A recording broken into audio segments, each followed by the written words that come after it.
That's why I always keep my balls warm, to prevent hypothermia, in a situation where you have to maintain your body temperature during the night to survive.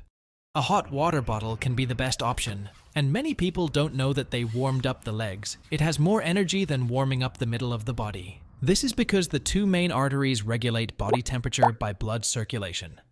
This is why you should not dry your shoes next to the fire. The high temperature of the fire can damage the material of the shoes. A more effective method is to put a hot stone inside the shoe, or by boiling it in water at 100 degrees Celsius. Then, after boiling, keep the stone for a while to dry. And with these two methods, you can reduce the risk of damaging the shoes and quickly use these two techniques. One of the survival skills is sharpening knives and axes. You need to know how to do this. A knife and an axe are always your main needs in camping. You need a belt and soap to sharpen. Learning this skill can help you a lot. Just attach the belt to the tree and apply soap to the leather surface of the belt, and rub the knife and axe gently on it. You need some time to sharpen it. You must know how to use an axe.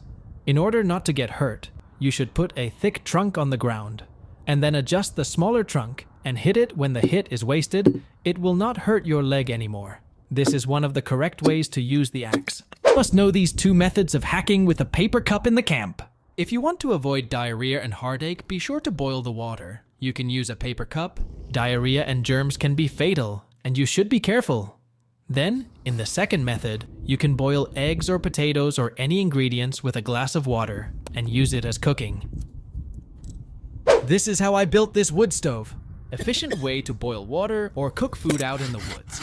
In the first step, you should choose a medium trunk and cut it into equal parts. Then we have to put them side by side on the ground and create a little distance so that oxygen can reach between the sticks. Then put the dish on the fire